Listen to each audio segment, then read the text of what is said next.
কয়লা পাচার মামলায় আজও চার্জ গঠন হলো না। মামলায় জড়িত দুই সংস্থার জটিলতার কারণে চার্জ গঠন করা গেল না।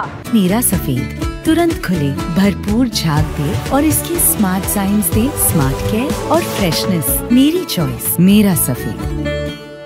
দুই অভিযুক্ত অনুপ মাঝি ওরফে লালাকে তলব করা হয়েছে। পদ্ধতি নিয়ে তীব্র ভৎসনার মুখে পড়ল সিবিআই। কয়লা পাচার মামলায় আজও চার্জ গঠন হলো না। মামলায় জড়িত দুই সংস্থার জটিলতার কারণে চার্জ গঠন করা গেল না। মূল অভিযুক্ত অনুপ মাঝি ওরফে লালাকে তলব করা নিয়ে পদ্ধতি নিয়ে তীব্র ভৎসনার মুখে পড়ল কেন্দ্র তদন্তকারী সংস্থা। নোটিশ পাঠিয়ে নয়, সিবিআই তলব করছে ইমেলের মাধ্যমে, দাবি করেছেন অনুপ মাঝি ওরফে লালা। চার্জশিট পেশের পর কাউকে এভাবে কি ডাকা যায়? একজন অভিযুক্তকে সাধারণভাবে ডাকা হচ্ছে কেন? তিনি জানতেই পারছেন না তিনি অভিযুক্ত নাকি সাক্ষী। কি কারণে তাকে ডাকা হচ্ছে সে কথা উল্লেখ করা হয়নি। মন্তব্য আসানসোল সিবিআই এর বিশেষ আদালতের বিচারক রাজেশ চক্রবর্তীর। বিচারকের তোলা কোনো প্রশ্নের জবাব দিতে পারেননি সিবিআইর আইনজীবী। মামলা চূড়ান্ত চার্জ গঠনের পরবর্তী শুনানি 14 নভেম্বর। কয়লা পাচার মামলায় আজও চার্জ গঠন হলো না। মামলায় জড়িত দুই সংস্থার জটিলতার কারণে চার্জ গঠন করা গেল না। মূল অভিযুক্ত অনুপ মাঝি ওরফে লালাকে তলব করার পদ্ধতি নিয়ে তীব্র ভৎসনার মুখে আজ পড়তে হলো সিবিআইকে। নোটিশ পাঠিয়ে নয়, সিবিআই তলব করছে ইমেলের মাধ্যমে, দাবি করেছেন লালার আইনজীবী। চার্জশিট পেশের পর কি কাউকে এভাবে ডাকা যায়? একজন অভিযুক্তকে সাধারণভাবে ডাকা হচ্ছে কেন? তিনি জানতেই পারছেন না তিনি অভিযুক্ত নাকি তিনি সাক্ষী। কি কারণে তাকে ডাকা হচ্ছে তারও উল্লেখ হয়নি। মন্তব্য আসানসোলে সিবিআই এর বিশেষ আদালতের বিচারক রাজেশ চক্রবর্তীর। বিচারকের তোলা কোনো প্রশ্নের জবাব দিতে পারেননি সিবিআইর আইনজীবী। মামলার চূড়ান্ত চার্জ গঠনের পরবর্তী শুনানি হবে 14 নভেম্বর।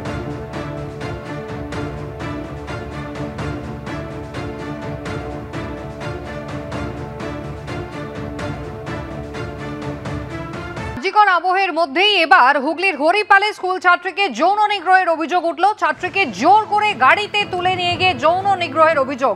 প্রায় 15 কিলোমিটার দূরে রাস্তা থেকে নাবালিকাকে বিবস্ত্র অবস্থায় উদ্ধার করা হয়। নির্যাতিতার পরিবারের তরফে হরিপাল থানায় অভিযোগ দায়ের হয়েছে। পক্সো আইনে মামলা রুজু হয়েছে। অভিযুক্তরা এখনো অধরা। আর রাতেই থানায় গিয়ে বিক্ষোভ দেখায় সিপিএম। আজ হরিপাল থানা ঘেরাওয়ের ডাক আর ইতিমধ্যেই উত্তেজনা শুরু হয়েছে। এসপি অফিস ঘেরাও করেছে এআইডিএসও। হরিপাল থানার সামনে এই মুহূর্তে এসএফআই এবং ডিওয়াইএফআই এর বিক্ষোভ।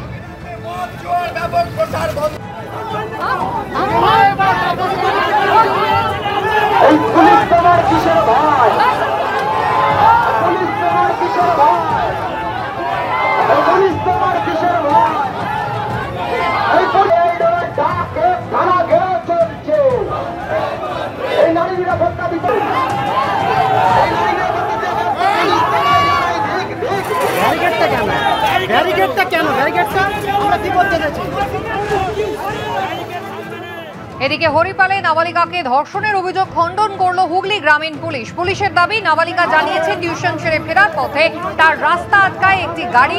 সাদা গাড়িতে 4 জন ছিল, এদের মধ্যে একজন নাবালিকার পরিচিত। এরপর ছাত্রীকে হুমকি দেওয়া হয়, বলা হয় ট্রেনে উঠতে। ময়ূক ঠাকুর চক্রবর্তী আমাদের প্রতিনিধি রয়েছেন আমাদের সঙ্গে টেলিফোন লাইনে। ময়ূক, পুলিশের পক্ষ থেকে কি সাফাই দেওয়া হচ্ছে?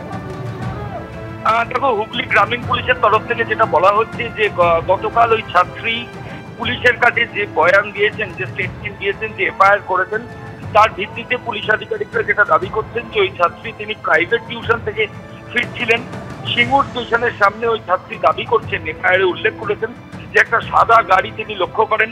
সেই সাদা গাড়িতে 4 জন ছিল, যার মধ্যে একজনকে ওই ছাত্রী চেনেন বলে ছাত্রী পুলিশের কাছে যে এফআইআর করেছেন তাতে দাবি করেছেন। এবং সেই ব্যক্তি ছাড়া বাকি 3 জনকে তিনি চিনতেন না। সেই গাড়িতে থাকা লোকজন ওই ছাত্রীকে ট্রেনে উঠতে বলে এবং হরিপাল স্টেশনে নামতে বলে এবং তাকে হুমকি দেয়। এরপরই ওই ছাত্রী হুমকি ভয় পেয়ে ট্রেনে ওঠেন এবং ইতিমধ্যে জিআরপি থেকে রেলের যে সিসিটিভি ক্যামেরা ফুটেজ সেটা হুগলি গ্রামীণ পুলিশ কালেক্ট করেছে বলে তারা দাবি করছে। এবং এফআইআর আরো যেটা দাবি করা হচ্ছে যে তিনি হরিপাল স্টেশনে নামেন, নামার পর সেই সাদা গাড়িটি আবার হরিপাল স্টেশনে চলে যায় এবং সেখানে যাওয়ার পর ওই ছাত্রীকে ওই গাড়ির ভেতরে যারা ছিলেন তারা লটাহানি করেন। ছাত্রীর জামা কাপড় ছিঁড়ে দেওয়া হয় এবং তার সঙ্গে অভব্য আচরণ করা হয়। গাড়ি এমনটাই কিন্তু অভিযোগ করেছেন ওই ছাত্রী এফআইআরে। পুলিশ আধিকারিকরা বলছেন ছাত্রীর করা অভিযোগের প্রেক্ষিতে ইতিমধ্যেই পুলিশ আধিকারিকরা চন্দননগর হাসপাতালের চিকিৎসক যারা মেডিকো লিগাল টেস্ট সেটা তারা করেছেন, তাতে ধর্ষণের কোনো প্রমাণ এখনো পর্যন্ত পাওয়া যায়নি, ফিজিক্যাল অ্যাসল্টের প্রমাণও পাওয়া যায়নি বলেই হুগলি গ্রামীণ পুলিশের তরফ থেকে দাবি করা হচ্ছে। পুলিশ আধিকারিকরা আরো যেটা দাবি করছেন যে ব্যক্তিকে ওই ছাত্রী চেনেন বলে দাবি করেছিলেন, তার একটা ছবি নিয়ে পুলিশ আধিকারিকরা ওই ছাত্রী এবং তার পরিবারের সদস্যদের দেখান। তারা আইডেন্টিফাই করে বলেন, হ্যাঁ ওই যুবকই ওই দিন গাড়িতে ছিল, গতকাল গাড়িতে ছিল। এরপর ওই যুবককে ট্র্যাক করা শুরু করে পুলিশ জানতে পারে সে এই মুহূর্তে দিল্লিতে রয়েছে।